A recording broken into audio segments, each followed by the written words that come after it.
अबीरा और अरमान को जानते हो? अरे वो ये रिश्ता क्या कहलाते हैं वाले आपस में भिड़ गए, दोनों वकील भी हैं, दोनों के बीच पंगा हो गया है। पता है, अबीरा अरमान की नजरों में गिर गई। पता नहीं गलत फहमी है क्या है, ये स्टोरी देखिए और जान लीजिए।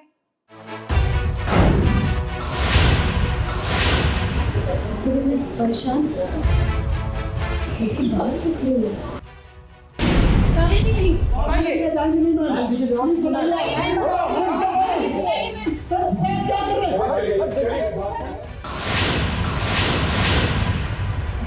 तुम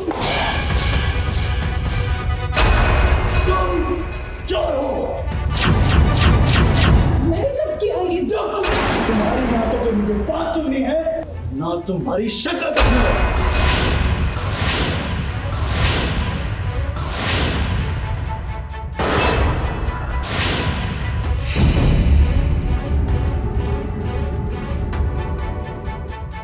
हर बहू के साथ ऐसा क्यों होता है?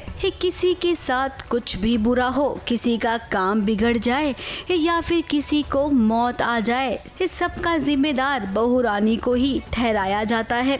अब देखिए यहाँ पर अरमान कितना गुस्सा हुआ है अबीरा पर, क्योंकि बात उसके दादी सा की आ गई है।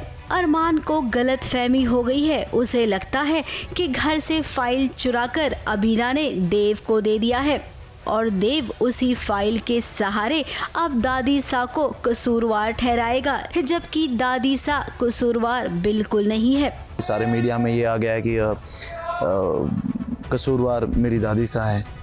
तो जब बात फैमिली पे आती है तो अरमान का दिमाग घूमता है, अरमान किसी को देखता नहीं है। और इसी तरह से अरमान ने इस बार अबीरा को भी नहीं देखा क्योंकि बात उसकी दादी सा की थी। तो खूब चिल्लाया, खूब उसको सुनाया, खूब बोला। और अरमान खुद इस सत्य में है कि मैंने इस लड़की के लिए इतना कुछ किया और उसने मेरे साथ ये सब कर दिया। अरमान इतना गुस्सा है कि वो अबीरा की बात सुनना ही नहीं चाहता है। वैसे अबीरा, यहाँ पर ना हम आपकी गलती भी मानेंगे। हमेशा तो आप चप्पड़ करती रहती हैं अपने सामने, किसी को बोलने नहीं देती हैं। फिर आज अरमान का मुंह बंद करके आप सफाई भी दे सकती थी ना। दूध का दूध, पानी का पानी हो जाता। लेकिन हम समझते हैं कि आपको जब इस वक्त डायलॉग दिए ही नहीं गए होंगे तो आप बोलोगे कैसे? इस केस को जीतने में तुम इतनी अंधी हो गई हो कि तुमने मेरी उस बात को अनसुनी कर दी। एक बार मेरी बात तो सुनो। मुझे तुम्हारी कोई बात नहीं सुननी। तुम्हारी ना तो कोई मुझे बात सुननी है, ना मुझे तुम्हारी शक्ल देखनी है। अबीरा ने ऑफ कोर्स गलत किया है क्योंकि अरमान के लिए फैमिली एक बहुत सेंसिटिव पार्ट है। तो अगर आप उसके सेंसिटिव पार्ट को छेड़ोगे तो ऑब्वियसली इंसान तिल में लाएगा तो ज़रूर। तो इस बार बात जो है वो फैमिली पे आ गई है क्योंकि अबीरा ने उसकी फैमिली को टारगेट कर दिया है। हथौड़ा जो है वो फैमिली की प्राइड, मेरी दादी सा की प्राइड पे मारा है। तो ऑब्वियसली वो सहन नहीं कर पाएगा और देखते हैं क्या सज़ा मिलती है उसको। असली पोल तो आप अदालत में खोलने वाले हो। तब तक ये घर वाले आपको बुरा समझेंगे, आपसे नफरत करेंगे। और चारू, जिसने ये काम किया है वो तो चुप खड़ी है।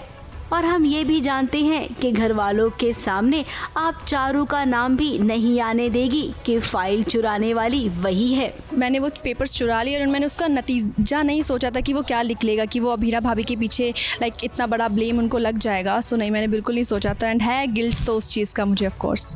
एक दूसरे से छुपाना, किसी को कुछ नहीं बताना, ऐसा करने से कुछ नहीं होता है, बस खाली बातें सुननी पड़ती है। अब अबीरा आप भी ना उन्हीं कैटेगरीज में आ गई हैं, जबकि हमें लगा था कि आप बाकी बहुओं से हटकर हैं। मुंबई से प्रिया धवड़े के साथ एबीपी न्यूज़ रिपोर्ट।